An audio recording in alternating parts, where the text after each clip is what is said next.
Good morning, students. We will continue with the topic to observe the behavior of water on heating. Fill bottle to the brim with cold water. So we need a bottle and we are filling this bottle with cold water, and then we are pouring this water into the beaker. That is the first step. Second step is now heat the beaker but do not boil it. We are heating the beaker but we are not boiling it because we don't want the water to get converted into gas. So we are slightly heating it. Now pour the water back into the bottle.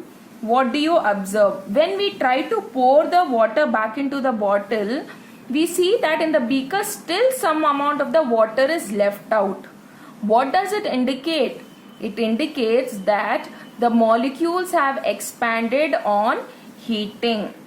So here first step, students, remember you're taking the bottle and you're filling it to the brim with water. Then you're pouring that water in the beaker and you're slightly heating that beaker and you're pouring the water back into the bottle.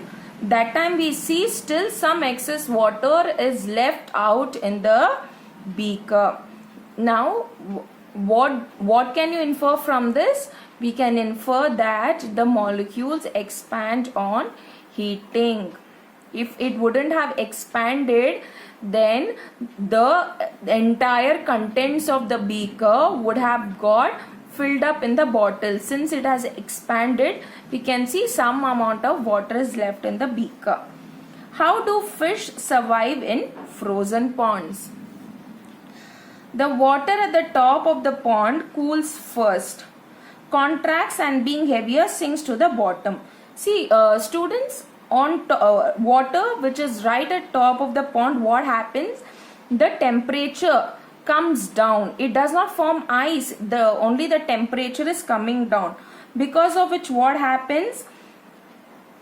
Because of which it sinks below, because the molecules have become heavier. So it sinks to the bottom. Then the warm water, which is rises now. The warm water rises to the surface to be cooled. Water at 4 degrees Celsius, the density is maximum and the circulation stops. When I say circulation stops, it means the warm water is not going to the surface, or the water that is heavier is not going to the bottom. So the circulation, water circulation is completely ceased or completely stopped over here. Now if the temperature of the water at the surface falls, suppose now the temperature decreases at the surface of the water below 4 degrees Celsius. It expands and remains at the top and freezes. So what happens? The molecules expand and remains at the top and freezes. But the water at the bottom remains at 4 degree and helps fish survive. Students, it is very simple. Now there is a pond in which fish is present. Okay, right at the top of the surface, the water just cools, because of which the molecule becomes heavier and it goes to the bottom. Whereas at the bottom the water is lighter and it is slightly warmer than the surface water. So what happens? The water which was warmer and present at the bottom now goes to the top, because heavier molecules have gone below. So the lighter molecules will come on top.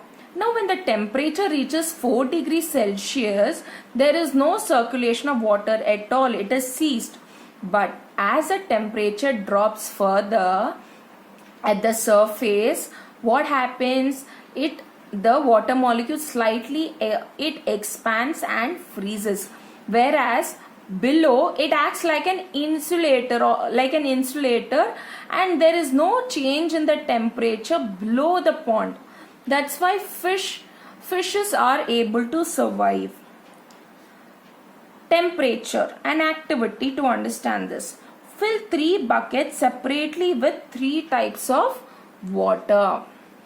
Dip your left hand in ice cold water and right hand in hot water for about half a minute. So you're taking 3 buckets and you are dipping your left hand in cold water and the right hand in hot water for how many minutes? For half a minute. Then you are taking both the hands out and quickly dip them in the tap water. Now what do you feel? You feel that the left hand which was dipped in cold water, when you dipped it in tap water, the tap water was slightly warm, whereas in the other bucket which was filled with hot water and you dipped it in the tap water after putting your hand in hot water, it will feel cold. Okay, so this hot and cold are relative terms. It means these are the terms usually used when we are comparing something. These terms depend upon the surrounding. When your hand was cold, tap water felt comparatively warm. The same tap water was cold for the hand which was dipped in warm water. So you are always using this hot and cold when you are comparing something. Relative means you are comparing.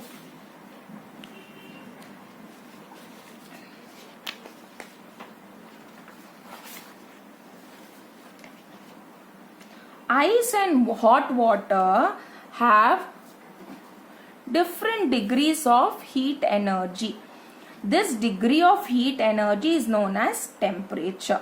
So this intensity or degree of heat energy that is present in an object is known as temperature.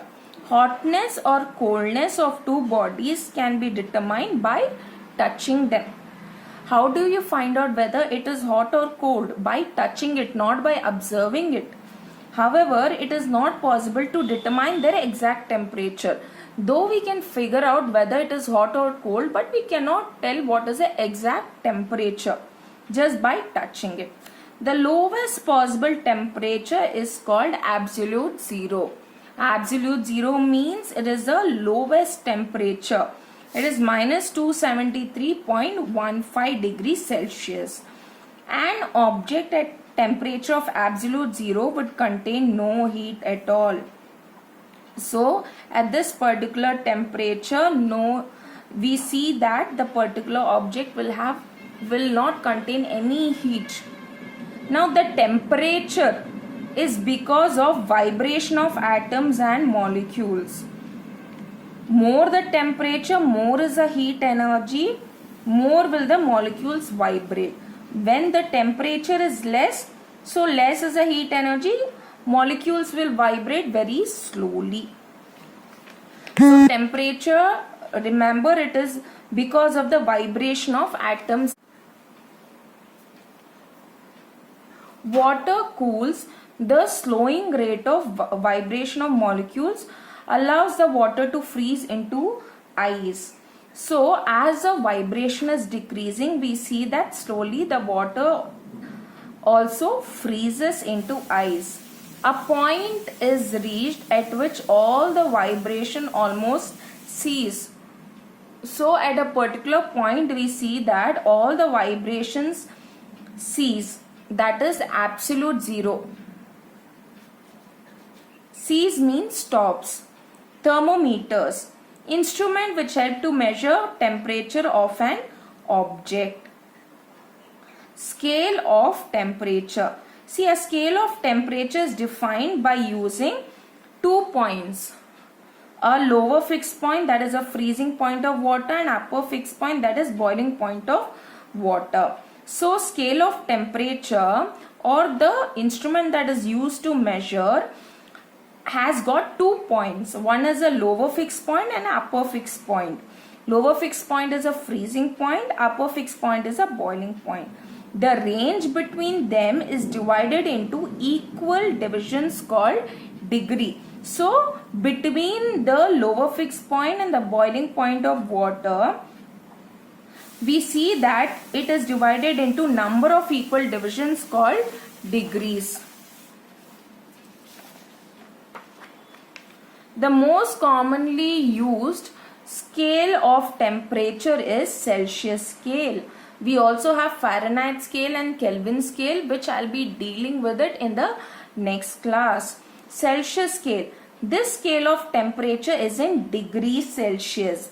0 degrees Celsius, and is defined in terms of ice point and steam point of water. The ice point of water is 0 degrees Celsius, steam point is 100 degrees Celsius of water.